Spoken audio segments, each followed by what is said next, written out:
Hi guys, thank you for coming to my YouTube channel. If you haven't subscribed, make sure you subscribe because I'll be sharing some valuable content that will help you with your rent-to-rent journey. On this video here, I will cover rent-to-rent versus other property strategies. I'm only going to cover 3 property strategies because there's loads of property strategies out there. But for those of you that are starting or wondering, I want to do buy-to-let, I want to do flip, I want to do SA. Hopefully this video will help you to clarify which journey or which route you want to go to. So guys, if we compare, for example, rent with the flip, right? So flip is when you buy a property, you refurb it, you put it back on the market to sell, right? So for you to buy a property, you might, require, if you're going to buy as, to sell it, you might require to put a deposit down. So you might require maybe 20 to 25% deposit, depending on, on the property. Also, you must factor in the refurb cost, and then also you must factor in the selling cost. And then once the refurb is going onto your property, you're actually not making any money until you sell the property. So once you sell the property, the good thing, you get a lump sum, but it's not a cash flow that comes to you every single month. And then also, in comparison to the rent-to-rent, so with the rent-to-rent, you don't really need a lot of deposit down. For example, where you might require 20% to put down for to get a flip deal. You might not need a lot of deposit to put down. And also with the rent-to-rent, you can offset the deposit, or you can actually use the deposit replacement insurance, so we don't have to pay the deposit. And also, once the property is fully occupied, we start getting paid instantly, and we create that cash flow coming in. So the next strategy that I will compare with the rent-to-rent is the buy-to-let. Buy-to-let is good, to build your portfolio, to have your cash flow. But also to get a buy-to-let, you might require a 20 to 25% deposit to get your buy-to-let. Even 15, it varies. But, you must put a deposit down. And also, you got to factor in the purchasing cost. I remember when I was actually purchasing my first property that, it fell through, never went through. That I didn't even know you have to pay for application costs. Then you got the solicitors, you got to create your power team. Once it's you get the property, you put a tenant in, then you start making money, which is good. But in comparison to the rent-to-rent, we don't really need to create a massive power team where we need the solicitors, the mortgage brokers, the selling agents, the people to get the selling agent. And once we get the property, give it to a letting agent to put in that sequence of processes. We don't really need. And with the rent-to-rent, it's just very simple. We get, especially at the beginning where we're not gigantic, but once you grow your business, you can actually start leveraging certain things off. But when you start, always recommend people to do it yourself so you can learn the trade. So once we get the property, we don't really need a lot of deposit, as I said before. We don't really need to own the property. And once you're buying the property, it can take up to 6 months to exchange, 6 weeks. But with the rent-to-rent, once they see the property, if it's ready to be tenanted, make our offers, and we can get in straight away and, start doing the work.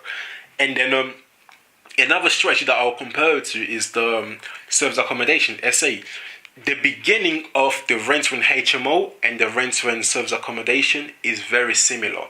But it starts parting ways when you start analyzing the deal, and then your property type also is slightly different.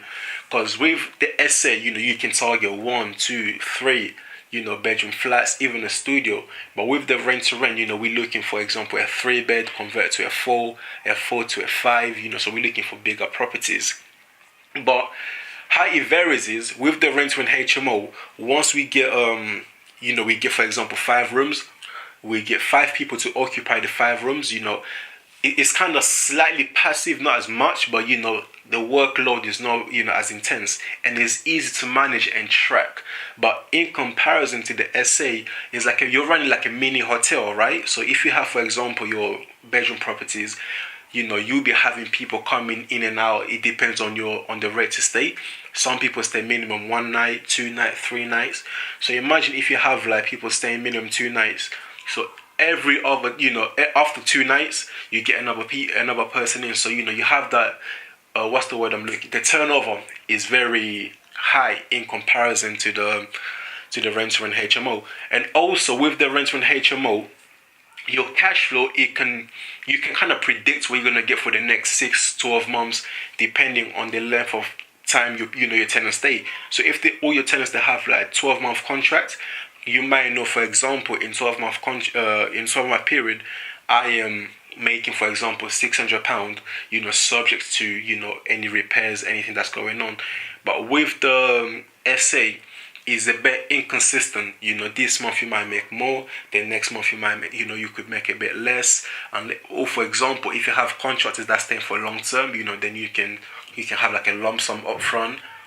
In comparison to the rental and HMO. And then another thing about the SA as well, you got to factor in the cleaning team, the linen. So it's pretty hands-on. Some people can leverage it. If you leverage, it's great. But even though you do leverage, it's still kind of a lot to leverage in comparison to the rental and HMO. So guys, that's just 3 property strategies that I just shared with you and compared it to the rental and HMO. For the rental and HMO, the deposit to get in, it's not a lot. The capital to start is not a lot. We're looking between 3 to 7 grand. But if you're doing a flip, you might look for more money to get in. If you do a buy to let, you might look for more to get in. Your cash flow for your buy to let could especially for a single let, will definitely be significantly lower than a rent to rent. And then if it's low, you do own the asset. But with the rental, we don't own the asset, we just control the asset. So we control the asset on the rent to rent, but on the buy to let, you own the asset, and then your cash flow is low. You do the maths, guys. So I hope this has been beneficial for you guys. For those of you on the fence, should I do the rent to rent, should I not do the rent to rent, should I do buy to let? It depends on what you're looking for. Some people are looking for cash flow, some people are looking for to start buying and building the portfolio for the future, for the kids.